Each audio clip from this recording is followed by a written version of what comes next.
Hello guys and welcome back for the March JRPG news roundup. We start with the Falcom news as always. On the merchandise side, a fan-made arrangement album for Gurumin involving the game's original composer will be released in April with a total of 13 tracks. This is the same fan group who made the 35th anniversary Ys album Days of Adventure last year. The limited edition for Nayata Boundless Trails has gone up for pre-order on both the NA and EU NIS America websites, though bear in mind that these ones aren't as pronounced as the ones we're used to from Trails. In this case, there's going to be no steel case, no fabric poster, but it's good we're at least getting a physical version. An Altina Nendoroid has gone up for pre-order via Good Smile Company. The main product comes with 2 faceplates, but Clam Soleus is only optional, so you'll most likely have to pay more to get the full set. It comes to $67 or 9,500 yen and releases in November. Finally, pre-order links and the cover reveal for the Ys 8 novel will be given on April the 5th. Keep that noted in your diary to get your order in fast.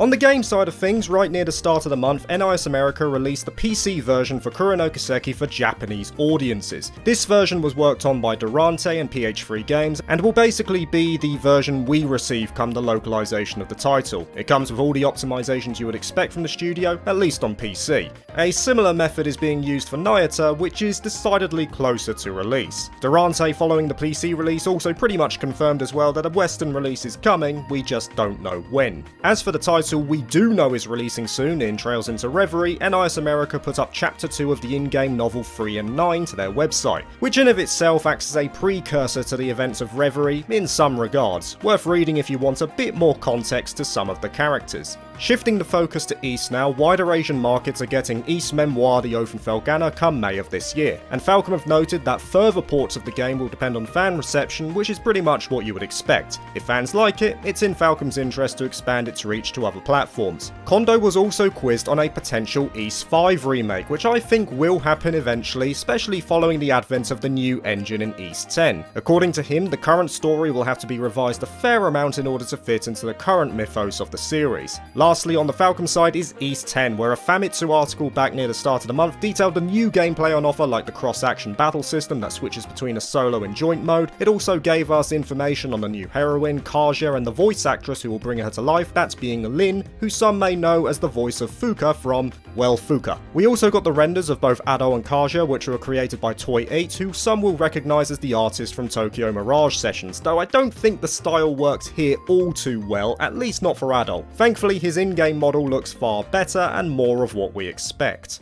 Moving to the general JRPG news now, starting with merchandise, of which there isn't much this month. First of all, a limited edition for Akiba's Trip Undead and Undressed Director's Cut has been announced for North American audiences. It will release in summer of this year. Atlus showed off the Mega House sculpted figure of Loki from Persona 5 Royal. It comes to 31,000 yen on Army and will release in January 2024. Atelier is up next, and only the one area of note in that the soundtrack for the recently released Atelier Ryza 3 is available and music streaming services. Finally, for the merch side, it's Square Enix, and we're touching on Kingdom Hearts. As an extension once again of the 20th anniversary, the vinyl set that covers the 3 mainline games got a preview trailer along with pre-order links on both the NA and EU sites, due to ship out in April and May of this year respectively. Now flipping over to the game side, and we start with Square as we normally do. Deerfield Chronicle got a free update near the start of March, granting 5 new missions, gear, and a couple more sub-missions too. The Front Mission First remake will have physical editions releasing in spring, and pre-orders are available on the site. A slightly surprising announcement was made right near the end of the month, as Final Fantasy XVI has gone golden, 3 months before its stated June the 22nd release. All development is done, it's just a matter of waiting to see how the finished product turns out. Finally, a little reshuffle at Square HQ. First of all, Dragon Quest producer Ryotaro Ichimura has left Square Enix after a 22-year career, citing his reason for leaving being the desire for a new challenge. He'll still create games, but he wants more freedom and risk involved with the process. Also, Yosuke Matsuwara has been replaced as president by Takashi Kiryu, set to be finalized in June. The reason for this change, as quoted by Square themselves, is intended to reshape the management team with the goal of adopting using ever-evolving technological innovations. Now, when I hear technological innovation, I get a little antsy because that sounds awfully like capitalizing on fads that have no place in gaming. And since we are mentioning that, the last Square story for this month relates to a trailer released for Symbiogenesis, the NFT-based collectible art project. The trailer showed no gameplay, it was a whole lot of nothing with a techno-funk backing track for 45 seconds, and to give you an idea of how well it went down, the ratings were disabled. Anyway, onto a game now that actually does look pretty good. Crymachina has received a full 30 minutes of gameplay to show off more of its fairly slick-looking action-based gameplay. Looks pretty promising at the moment. Spike Chunsoft announced that those who pre-order Master Detective Archives Raincode will get a code that they can redeem for a digital prequel novel called How to Be a Master Detective. As you would expect, it gives more context to the game itself. Finally, before moving to the upcoming releases, we end with Atelier. First of all, Atelier Marie, releasing later this year, will have the original version included as part of the digital deluxe version in the West, so you can get the best of both worlds here. As for Ryza, well, the first and second games have sold a combined total of 1.6 million units worldwide as of March the 16th, a pretty impressive feat considering that the series is still fairly niche. And that number is only going to increase further with the release of the final game in the trilogy, which of course some of us have been able to try out. However, it hasn't been a flawless launch, with the depth of field option in particular being a real point of concern, and Gust have announced console patches to address these issues in due course. I can attest though that on PC, you're better off just turning the option off completely. It's not just on the game side though that Ryza is taking names, as there's now going to be an anime adaptation of the first Ryza game, and well, they knew what they were doing with this trailer, let's be honest, but I'm still gonna watch it. Last of all, Junzo Hosoi saw quite a few interviews following the release of the third Ryza game, and some articles alluded that the series will be moving away from fan service going forward. However, the statement itself isn't true. There was no mention by Hosoi anywhere of reducing fan service. He was simply saying that he wants to get more people involved with the series, with a few explanations on the design choices surrounding Ryza, and nothing more than that.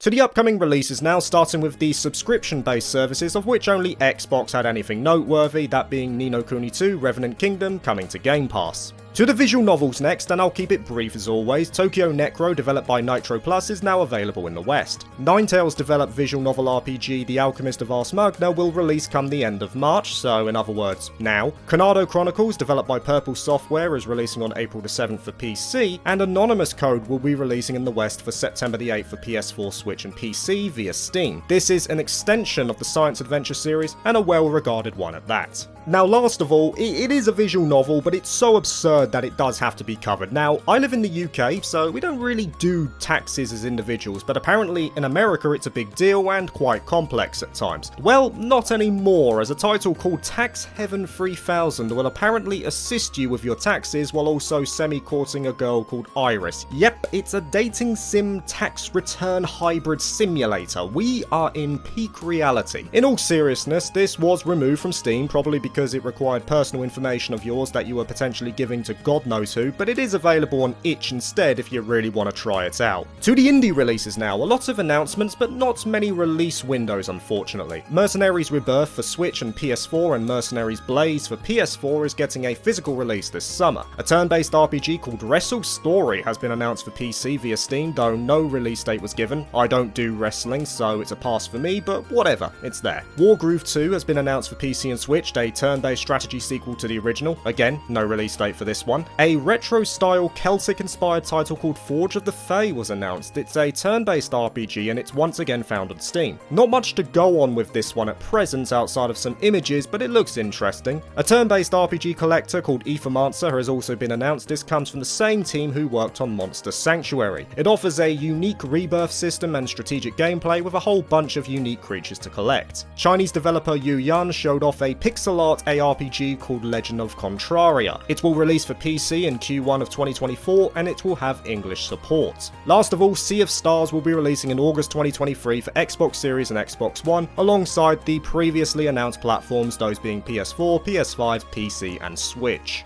ending with the larger releases now, beginning with Bandai Namco's action RPG Sword Art Online Last Recollection, which will be releasing for October the 5th in Japan and 6th worldwide for PS4, PS5, Xbox One, Xbox Series, and PC. NIS America announced that the Caligula Effect Overdose was coming to PS5 last month, and now it has an official release date of May the 30th in North America and the 2nd of June in EU. Touhou New World, which is being worked on by Xseed, will be releasing in the West for July the 13th for Switch and PC. PS4 and PS5 versions will follow in the future. Rune Factory 3 Special will be releasing for the West on September the 5th for Switch and for PC. The Voice of Cards trilogy is now available on iOS and Android, a game that I can actually get behind being put on the platform. Nothing wrong with card games on a phone screen. Stranger of Paradise Final Fantasy Origin will be coming to PC via Steam in April, so next month. I imagine all of the DLC will also be there to purchase if you so wish. The Front Mission 2 remake will be releasing on June the 12th for Switch. I imagine the third will follow in due course as well. Now, Tokyo Xanadu EX Plus will be coming to Switch on June the 29th for Japan. It will be based on the PS4 version with high-speed mode and optimizations carried over. This is another representation of Falcom attempting to branch out to the Switch in particular for many of their games, and Tokyo Xanadu is an often overlooked gem considering it's not Issa Trails, a true shame considering how good it actually is. A dedicated website was also put up where you can check out the various retailer bonuses and pre-order if you want. And since we are mentioning the bonuses, it is worth noting one of the pre-order items, in this case a notebook from the Falcom store itself if you order the Complete Works edition directly from them. It's interesting based on a couple of elements. First of all, the silhouettes on the cover don't appear to be of any character from the original game, at least not from my memory.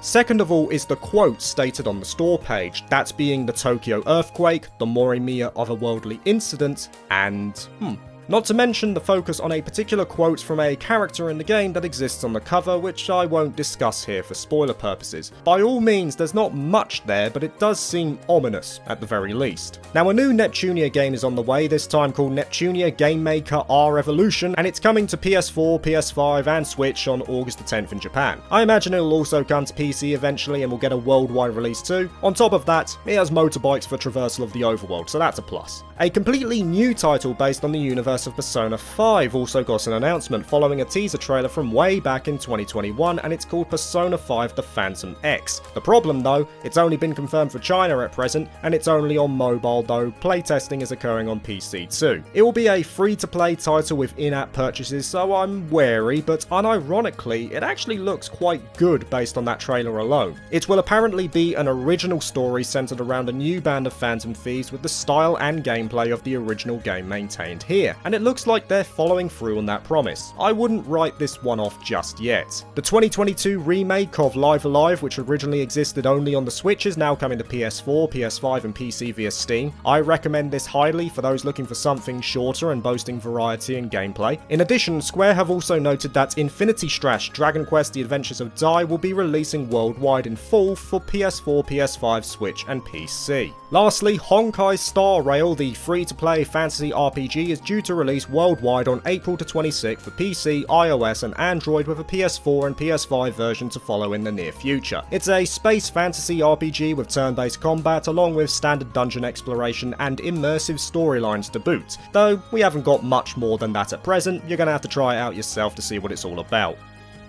Thank you for watching this video. If you liked it, please like and subscribe for more JRPG content, and consider joining my Patreon if you're interested. Peace.